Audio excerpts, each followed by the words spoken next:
श्रीमद् भगवद गीता यथारूप अध्याय 16 देवी तथा आसुरी स्वभाव डिवाइन एंड डेमोनिक नेचर। श्लोक 18। भगवान अर्जुन को आसुरी स्वभाव के व्यक्तियों के बारे में बताते हुए आगे उपदेश करते हैं कि आसुरी व्यक्ति अपनी वृत्ति को बढ़ाते बढ़ाते समाज में भगवान से ईर्ष्या की बात फैलाने लग जाते हैं, भगवान की और धर्म की निंदा करने लग जाते हैं, भगवान से ईर्ष्या करने लग जाते हैं। तो सुनते हैं भगवान क्या कहते हैं। श्लोक 18। अहंकारम बलम दर्प कामम क्रोधम च संश्रिता ममात्मं परदेहेषु प्रद्विषन्तो अभ्यसूयका। एक बार पुनः सुने।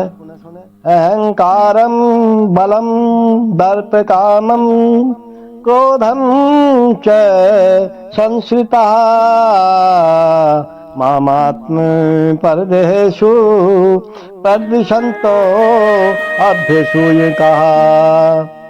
भगवान कहते हैं आसुरी लोगों के बारे में मिथ्या अहंकार, बल, दर्प, काम तथा क्रोध से मोहित होकर आसुरी व्यक्ति अपने शरीर में तथा अन्यों के शरीर में स्थित भगवान से ईर्ष्या और वास्तविक धर्म की निंदा करने लगते हैं। यहाँ तक पहुंच जाते हैं महाराज लोग। आसुरी व्यक्ति भगवान की श्रेष्ठता का विरोधी होने के कारण शास्त्रों में विश्वास करना पसंद नहीं करता।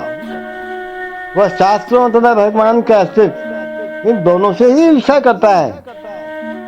यह ईर्ष्या उसकी तथाकथित प्रतिष्ठा तथा धन एवं शक्ति के संग्रह से उत्पन्न होती है। वह यह नहीं जानता कि वर्तमान जीवन अगले जीवन की तैयारी है।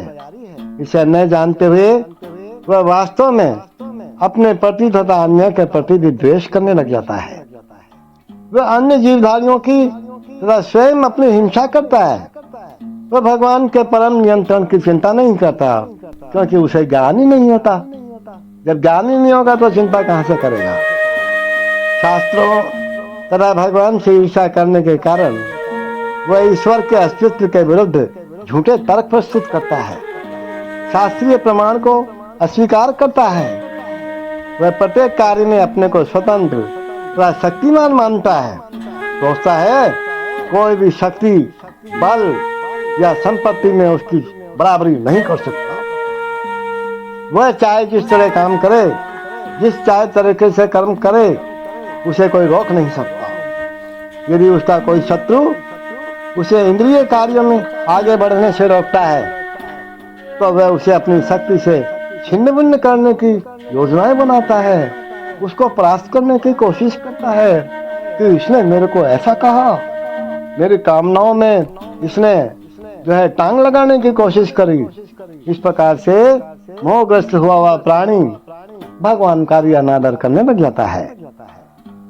The God says, bewildered by false ego, strength, pride, lust and anger, the demons become envious of the Supreme Personality of Godhead, who is situated in their own bodies and in the bodies of others, and blaspheme against the real religion.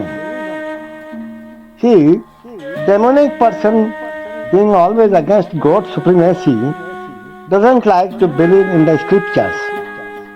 He is envious of both the scriptures and the existence of the Supreme Personality of Godhead.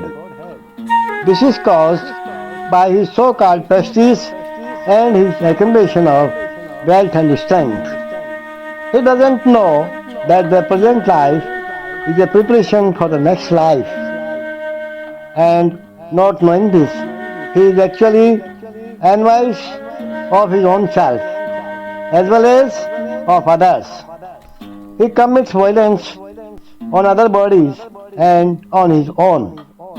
He doesn't care for the supreme control of the personality of Godhead because he has no knowledge being envious of the scriptures and the supreme personality of Godhead.